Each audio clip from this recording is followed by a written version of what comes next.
मेरा नाम राजेश है। आज आपको मैं अपनी कहानी सुनाने वाला हूँ। मेरे घर के ठीक सामने एक लड़की आई। वो अपने मामा के घर आई थी। उसका नाम दिया था। मेरी उम्र करीब 21 साल की है और दिया भी मेरी ही उम्र की है। जब पहली बार देखा तो देखते ही मुझे उससे प्यार हो गया, लेकिन उसने मेरी तरफ कोई ध्यान नहीं दिया। मैं अपने घर के बाहर ही बैठकर उसकी एक झलक इंतज़ार करने लगा। इस उम्र का प्यार बड़ा सच्चा होता है। दिया से कैसे बात करूं यह भी सोच रहा था। फिर दिया की बातें मेरी छोटी बहन से होने लगी। मुझे लगा लगा कि इसी बहाने से भी दिया से बातें कर सकूंगा। धीरे धीरे वो हमारे घर आने लगी।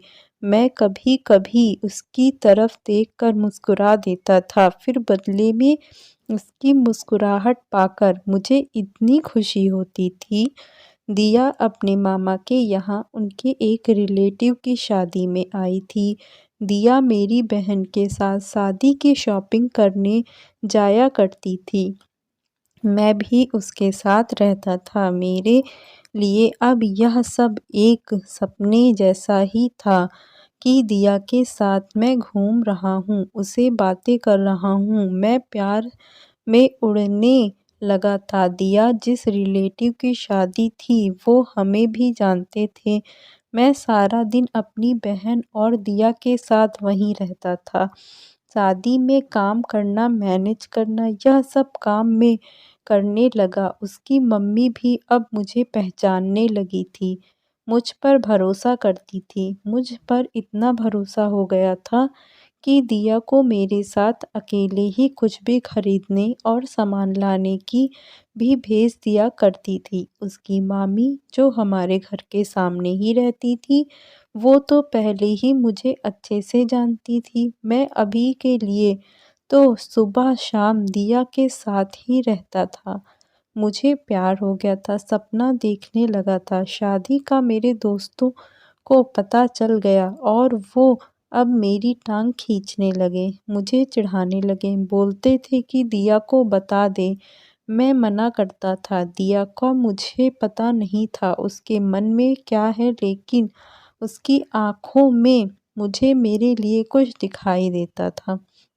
मैंने अपने दोस्तों की बातों को मान लिया और उसे प्रपोज़ कर का सोचा, लेकिन उनके रिलेटिव की शादी के बाद मैंने उसे प्रपोज़ करने का सोचा। शादी हो गई।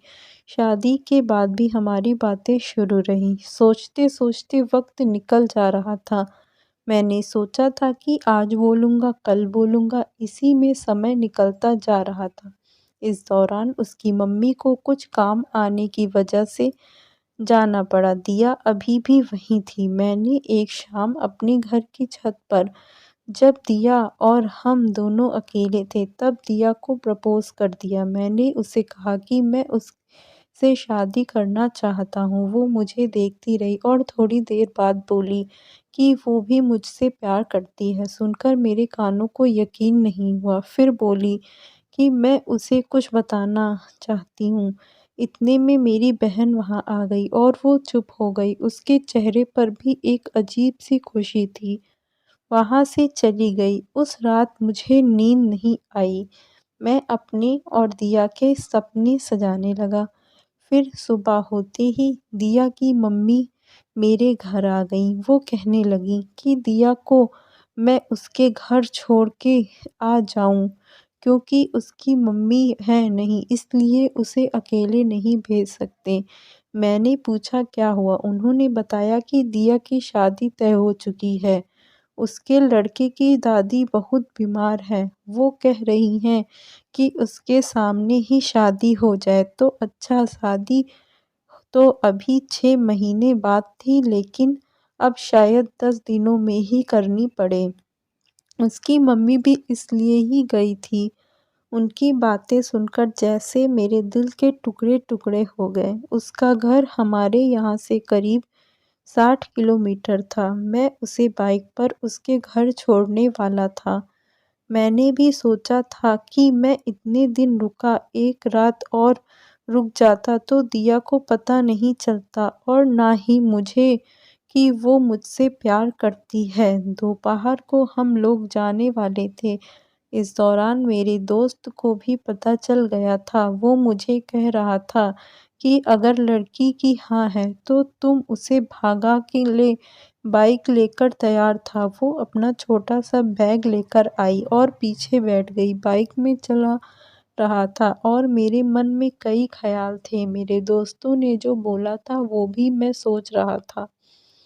उसने जिस तरह से मेरे कंधे पर हाथ रखा, मुझे पता लग गया था कि उसके दिल में भी शायद यही चल रहा है। लेकिन हम दोनों ही चुप थे। खामोशी हमारी मजबूरी बयां कर रही थी। उसकी मम्मी और उसकी मामी को मुझ पर इतना विश्वास था कि उन्होंने अकेले ही इसे मेरे साथ भेज दिया। मेरे का उनका विश्वास भारी पड़ गया था। मैंने उसे उसके घर छोड़ दिया। बाइक से वो नीचे उतरी। उसकी मम्मी मेरे आते ही मुझे देखकर कहने लगी, चल अंदर चल, धूप में इतना चला कर लाया है।